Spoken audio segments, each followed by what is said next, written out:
Welcome to the deep dive. Today we're looking at one of the most unlikely heroes of World War II aviation.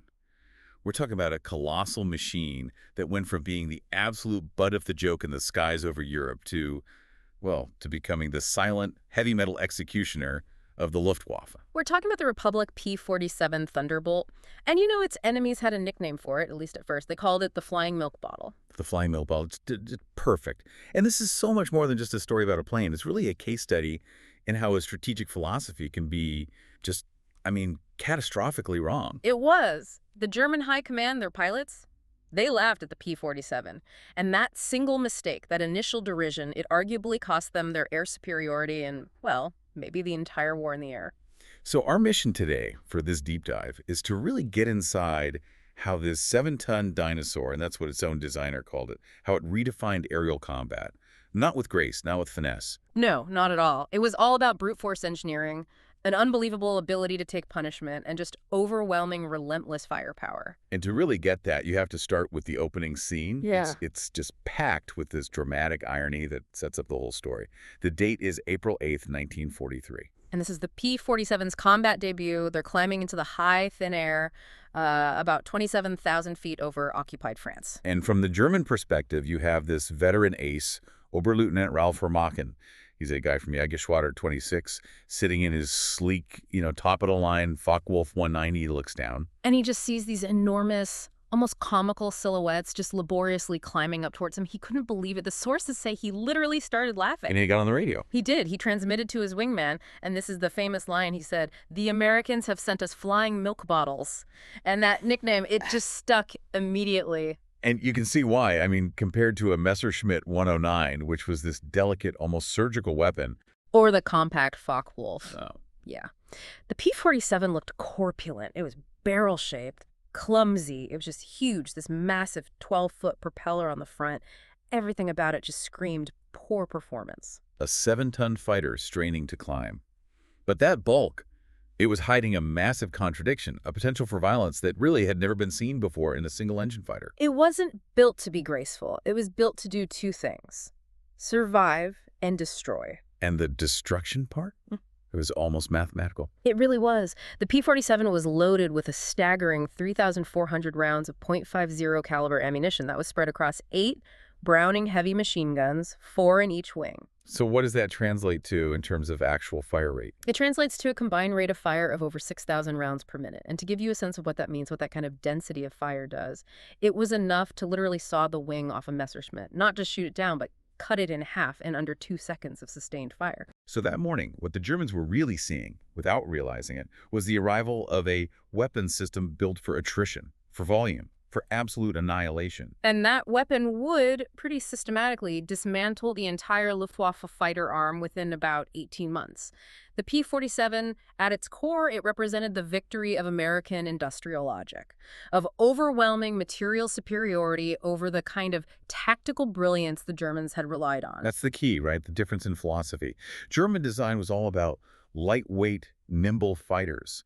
They thought pilot skill would be the deciding factor. Right. They wanted a rapier. The Americans with the Thunderbolt, they built a high-altitude juggernaut. It was designed to maximize 3 things: mass, power, and firepower. They weren't trying to build a better Spitfire. They were building something completely new. Okay, let's unpack this, because to really get the performance, we have to look inside this dinosaur. The size wasn't an accident. It was a deliberate result of, really, one single design requirement. That's exactly right. The whole thing was born out of the panic of June 1940. German fighters were just sweeping the skies during the Battle of France, and the U.S. Army Air Force suddenly realized they needed a high-altitude interceptor, and they needed it fast. Specifically to protect the strategic bomber streams they knew were coming. Precisely. And the man they tasked with this was Alexander Kartveli. He was Republic Aviation's chief designer, this brilliant Georgian-born engineer. He took those specs, high-altitude, heavy armament, and he realized the only way to do it was with an engine and a structure that were just unprecedented in size. And he knew what people would think when they saw it. Oh, he knew. He told his team, famously, "It will be a dinosaur, but it will be a dinosaur with good proportions." And he wasn't kidding about the bulk. The prototype, the XP-47B, it first flew in May of '41. Empty, it weighed 9,900 pounds. Which was how much heavier than what came before it? Over 65% heavier than its predecessor, the P-43 Lancer. I mean, pilots would come to the factory to look at it and just be dumbfounded. They couldn't believe its mass. And the question they all kept asking was, this thing actually flies? And the answer to that question was that colossal engine inside the cowling, and, more importantly, the very complex secret behind it. The whole plane was basically a life support system for the engine? It was. It was designed around the engine. The Pratt & Whitney R2800 Double Wasp, an 18-cylinder twin-row monster.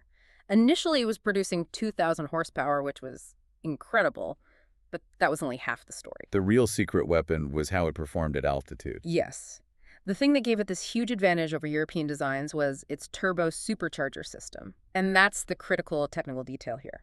So explain how that worked, because it's the reason the fuselage had to be so gigantic. It was brilliant, but yeah, it required bulk. See, as a plane climbs, the air gets thinner, right? The engine gets starved of oxygen and loses power.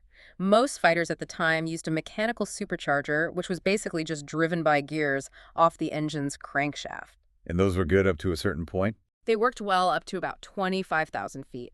Above that, performance just fell off a cliff. But Carvelli's team, they did something different. They harnessed the engine's own exhaust gas's energy that was normally just wasted. They were recycling it. Exactly. The hot exhaust was collected from the engine and fed through these incredibly long ducts. We're talking over 20 feet of pipes, some nearly a foot in diameter, running all the way through the fuselage, right under the pilot's seat, back to a turbine unit near the tail. And that turbine used the exhaust pressure to spin the supercharger. At incredibly high speeds, yeah. Right. Which then force-fed dense, compressed air back into the engine. It essentially fooled the R2800 into thinking it was operating at sea level, even when it was at 30,000 feet. So the engine could maintain full power way up high. Full-rated 2,000 horsepower up to 27,000 feet. Its service ceiling was over 42,000 feet. And at those altitudes, German fighters were losing 40, sometimes 50% of their power. The P-47 was just getting into its stride where the enemy was struggling to just stay in the air. But having 20 feet of pressurized, red-hot exhaust pipes running right under you, that must have had some side effects for the pilot. It absolutely did. The cockpit was notoriously brutally hot. That was one of the biggest drawbacks. They called it the hot stove. I can imagine. Pilots would sometimes have to fill their oxygen mask tubes with water just to stay hydrated. In combat, when that turbo was working overtime, the temperatures were just unbearable. But that was the price you paid for high-altitude dominance. And just mastering this beast was a huge challenge for American pilots, especially those coming from lighter planes like the P-40.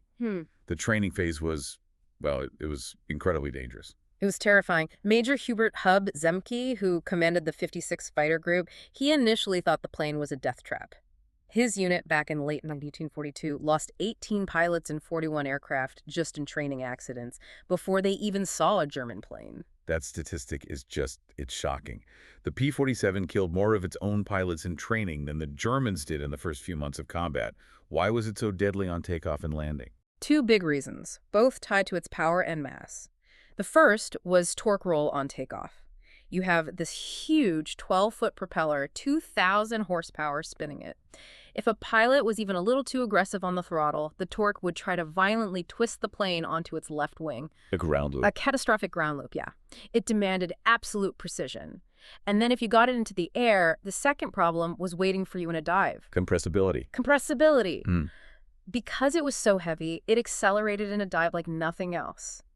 It was one of the first production planes to regularly hit this problem. The airflow over the wings would approach the speed of sound, shock waves would form, and the controls, especially the elevators, would just freeze up. You couldn't pull out. Which is a terrifying thought. You're diving, you're helpless. They had to engineer a solution. Carvelli's team developed these hydraulic dive brakes that would pop out from under the wings on later models. They'd disrupt the airflow just enough to let the pilot regain control. It was an engineering fix for a physics problem the plane's own power had created. But for the pilots who mastered it, they knew they had something special. Lieutenant Robert Johnson, who became a top ace, he had a great quote about it. He did. He said, "It was like strapping yourself to a locomotive. The power was unbelievable. You didn't fly it, you aimed it." And that right there, that's the key. The whole American philosophy wasn't about nimble dogfighting. It was about strength, power, and getting the pilot home. Which brings us back to that initial combat period, April and May of '43, where the German mockery seemed, for a little while, completely justified. Oh, initially they were getting clobbered. At medium altitudes, say 15 to 20,000 feet, the P-47s just couldn't turn or climb with the FW-190s or the 109s. The Germans picked the time and place of the engagement, and they exploited those weaknesses perfectly. forcing them into turning fights. Exactly, forcing them into Luftberry circles, attacking from below where the Thunderbolt was sluggish. Joseph Pips Priller, the CO of JG-26, he was openly contemptuous. He reported, the new American fighter is meat for the slaughter, climbs like a pregnant cow. And the numbers backed him up at first. They did. In that first month, they lost 14 Thunderbolts for only 3 confirmed kills. Even the RAF pilots were joking about them. The perception was that the Americans had built an escort that was just too heavy to fight. But then came the shock. The great revelation. The plane's durability. The shock of survival. This was the variable nobody saw coming. We have these documented cases, like a P-47 coming home from a mission on May 4th with 21 cannon holes and over 100 machine gun strikes. Any other fighter, Allied or German, would have disintegrated. Because a single hit to the coolant system on a Spitfire or a 109 and the engine seizes in minutes. But the Thunderbolt had that massive air-cooled radial engine. It was inherently redundant. It could lose whole cylinders and keep running. The engine itself was basically a giant piece of armor protecting the pilot. Here's where it gets really interesting. Because the entire narrative, all the laughter, it just stops cold with one specific, almost unbelievable incident. We have to talk about Robert Johnson's flight on June 26, 1943. This is the moment. This is when the Germans stopped laughing and started getting scared. Johnson's formation got bounced, ambushed by 16 FW-190s from JG-26, an elite unit. And his plane took catastrophic damage on the very first pass. Not just damage, I mean, it was shredded. Instantly. Multiple 20-millimeter high-explosive shells hit him. The cowling was torn off, hydraulics shredded, and shrapnel ripped through the canopy, wounding him and jamming it shut. He was trapped inside a dying aircraft at 27,000 feet. And yet it kept flying. With fire behind the instrument panel, no forward visibility, the engine shaking itself to pieces, it was still in the air. That's the miracle of the Thunderbolt. It was a flying wreck, but its 4 main structural longerons, the backbone of the plane they held together. Johnson, half-blinded, somehow wrestled the controls and just pointed the nose towards England. And then, as if that wasn't enough, a lone Focke-Wulf pilot shows up to finish him off. Yeah, an easy kill, right? The German pilot gets in behind him and just unloads everything, his entire weapons load, 4 20-millimeter cannons, 2 13-millimeter machine guns, all of it right into the P-47. Johnson just braced for the end. But the end never came. The P-47 just absorbed it, all of it, and kept flying. The German pilot circled back, tried again with what little machine gun ammo he had left. Still nothing. The Thunderbolt just would not die. And then came that incredible moment of aerial theater. The German pilot, completely out of ammunition and, you have to assume, in a state of total disbelief, he pulls his wingtip right alongside Johnson's. He looks over at this flying pile of wreckage, at the wounded pilot inside, and his expression just changes from aggression to, well, to awe. He gave him a salute. He shook his head, gave an informal salute, and just peeled away. Johnson somehow managed to belly land the plane back at Manston. And when the ground crew looked at the plane, what did they find? It was legendary. The crew chief stopped counting the holes after 200. A 20-millimeter shell had exploded inches behind Johnson's head, stopped only by the armored seat. 3 of the 4 main structural beams of the fuselage were severed. It should have been physically impossible for it to hold together, let alone fly. And this incident, it sent shockwaves through both air forces. It did.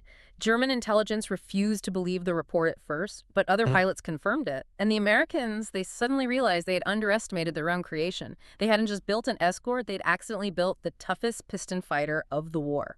Its weight wasn't a liability, it was its greatest strength. That realization that this thing was a flying tank, it allowed commanders like Hub Zemke to completely change their tactics. Yeah. To stop trying to make it fight like a Spitfire. Exactly.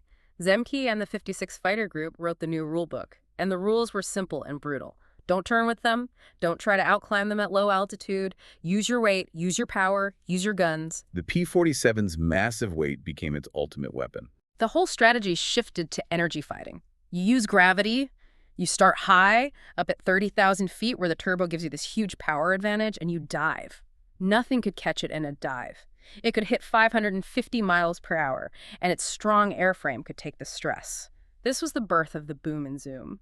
Explain that for people who aren't familiar with the physics of it. It's all about trading potential energy for kinetic energy. You climb high, that's your potential energy, then you roll over and dive vertically on the enemy below.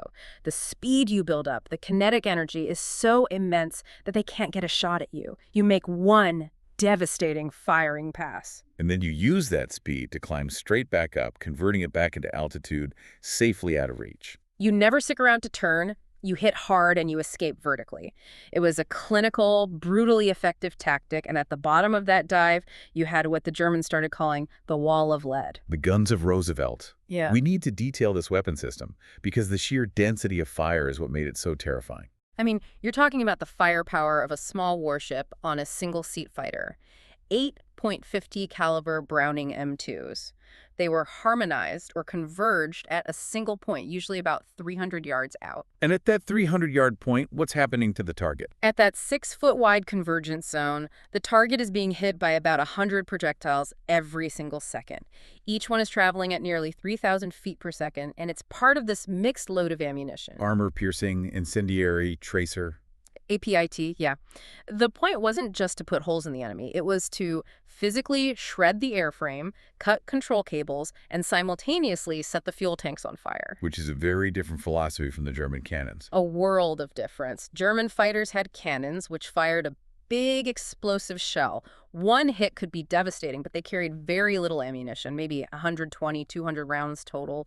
They had 5 or 6 seconds of firing time. The P-47 pilot could fire for over 30 seconds. So the German pilot had to be precise. The American pilot just had to point in the general direction. The P-47 created a probability cloud. You were guaranteed to hit. And the proof of all this came during that infamous deep penetration raid on August 17, 1943, the Schweinfurt raid. This was the real trial by fire for the Thunderbolt as a long-range escort. It was. Major David Schilling's flight was up at 28,000 feet, and they intercepted a huge formation of German Me-110 destroyer aircraft. These were the heavy, twin-engine bomber killers. And we have an account from a German gunner on one of those planes. Unteroffizier Heinrich Roth. His interrogation account is just chilling. He said the P-47s came down like hammers from heaven. He saw the Me-110 in front of him just come apart. He said the crew compartment was shredded into metal confetti in 2 seconds. His flight lost 8 Me-110s in less than a minute. They weren't just shooting them down, they were deleting them from the sky. Gabby Gabreski, who became the top American ace in Europe, he said, when you hit them with all 8, they don't just go down, they explode. I saw a 109 literally cut in half. And as this went on, that high-altitude advantage from the turbo-supercharger became an inescapable trap for the Luftwaffe. It really did. By late 43, the P-47s were fighting at 30,000 feet and above. Up there, the German fighters were sluggish, unresponsive, their engines were starving. But the P-47s had full power. It was an unfair fight. And this altitude gap claimed one of Germany's greatest aces, Hans Philipp. He had 206 victories. Philipp was leading his formation against B-17s over Bremen, up at 28,000 feet. He was at the absolute limit of his FW-190's performance. And the P-47s from the 56 dove on them from 32,000 feet. The report was written by Robert Johnson again. The same pilot. It was. And his report was just clinical. Opened fire at 300 yards. Observed strikes along entire fuselage. Enemy aircraft exploded. No parachute observed. The death of Hans Philipp was a massive psychological blow. If one of their absolute best couldn't survive up there, what chance did an average pilot have? The laughter was officially over. The German report sent to Goering after that engagement was grim. It said the Thunderbolt's altitude performance, dive speed, and armor were all superior. The joke had turned deadly serious. And the plane just kept getting better. In January of 44, a new variant arrived that basically fixed its one remaining big problem.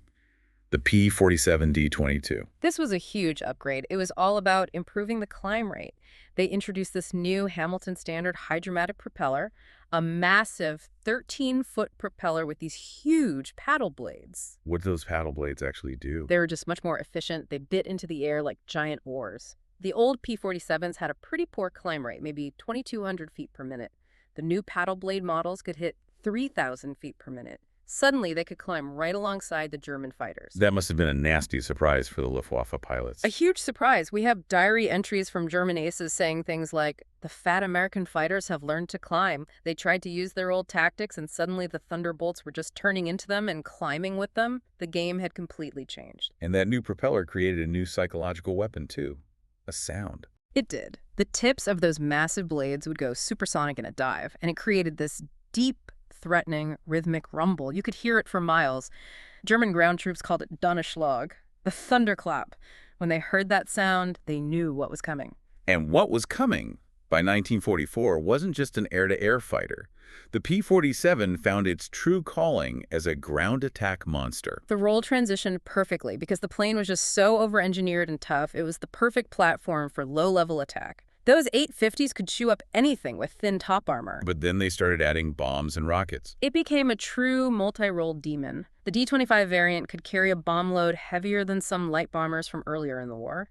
2 1,000-pound bombs, a 500-pounder, and, most devastatingly, up to 10 5-inch high-velocity aircraft rockets. 10 HVARs. That's like having a 10-gun battery of 105mm artillery that can fly at 400 miles an hour. It was flying artillery with sniper accuracy. Oberst Hans von Luke, a Panzer Grenadier commander, he described watching a column of 20 supply trucks get transformed into burning wreckage in one pass. For the Wehrmacht, moving anything during the day just became impossible. So by D-Day, June 6, 1944, the Thunderbolts had already created this impenetrable umbrella. The air war over France was basically over before the invasion began. It was. German pilots who tried to reach the beaches were just systematically slaughtered. One Oberleutnant reported that his flight of 12 fighters tried to get through at dawn. He was the only one who made it back. And the statistics for that month, just for June 44, they show the scale of the annihilation on the ground. It's staggering. In that 1 month, 9th Air Force Thunderbolts destroyed 651 locomotives, nearly 4,000 trucks, and over 500 armored vehicles. You can't fight a ground war when your logistics are being erased from the sky like that. And this success wasn't just limited to Europe. Its durability made it a perfect fit for the Pacific theater as well. It did. In the Pacific, the air-cooled engine was a huge advantage over liquid-cooled planes like the P-51, which often struggled with overheating in the tropical humidity.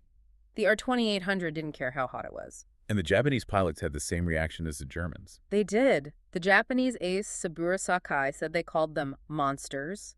He wrote that their 20mm cannons, which would tear a P-40 apart, seemed to have no effect on the Thunderbolt. It just soaked up the damage and kept on coming.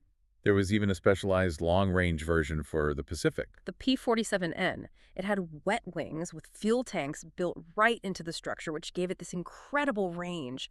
It could finally escort the B-29s all the way to the Japanese mainland.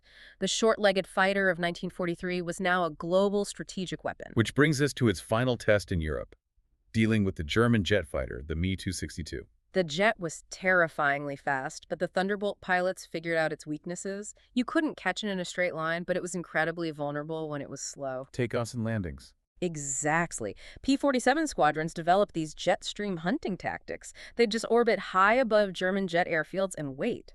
The moment a 262 appeared on the runway, they'd dive. And they had a special version for this too, right? The P-47M. The M model had a water methanol injection system for the engine. It was basically a combat power boost. It could temporarily push the engine to a massive 2,800 horsepower.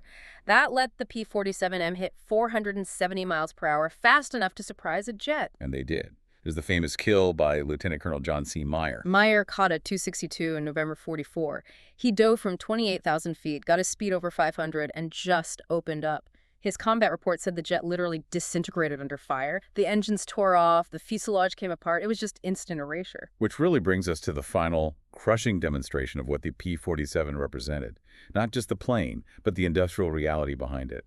Operation Bodenplatte, January 1st, 1945. This was the Luftwaffe's last desperate gamble. Nearly 900 German fighters in a massive surprise attack on Allied airfields. And at first, it was a success.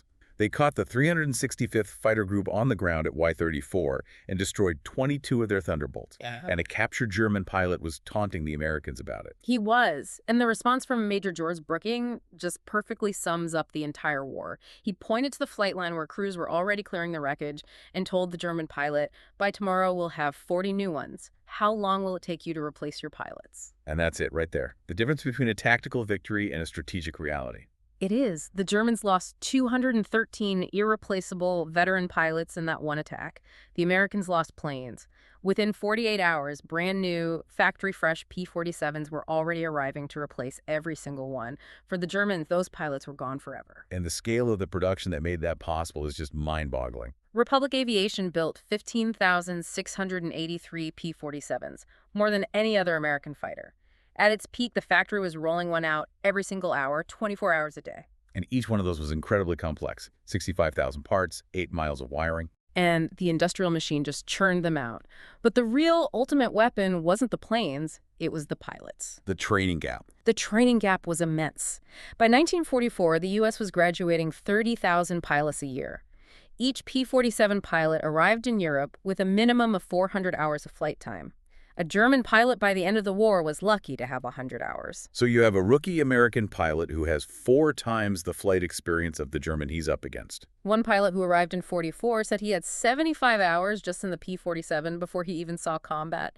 He said it wasn't even a fair fight. All those training losses early on, they were a brutal but necessary investment in proficiency. The final verdict really has to come from the enemy who laughed at it in the first place. Back to Joseph Priller. In 1945, he gave a statement that was considered too demoralizing to even publish in Germany. He confessed everything. He said, "The Thunderbolt is the best fighter bomber ever built. Weapons that never jam, never overheat, never run out of ammunition." But it was more than that. He said, beyond the machine is what it represents. Unlimited American production. They lose 10, they build 20, we lose 1, it's gone forever. Courage without resources is just delayed defeat. I mean, that's just a brutally honest summary of the air war. It is. The psychological effect was devastating. German pilots developed Jabo fever, real physical stress symptoms when they knew Thunderbolts were in the area. And the final numbers tell the whole story. Over 7,000 German aircraft destroyed by P-47s in Europe, air and ground. Tens of thousands of trains, trucks, tanks. It just ground the Wehrmacht to a halt. So what does this all mean? The P-47 story, its transformation, it's really a symbol of the triumph of a certain philosophy. An American industrial philosophy. Overbuilt, overpowered, over-engineered. It was designed around those 3 things: production, firepower, and survivability. Kartveli built a plane that could take the punishment its mission required and then be replaced tomorrow if it didn't. And the final vindication really comes from the head of the Luftwaffe fighter arm himself, General Adolf Galland, reflecting after the war. Galland just laid it bare. He said, "We saw this big, heavy fighter and laughed. We were the ones who didn't understand. The Americans didn't try to build a European fighter, they built an American one."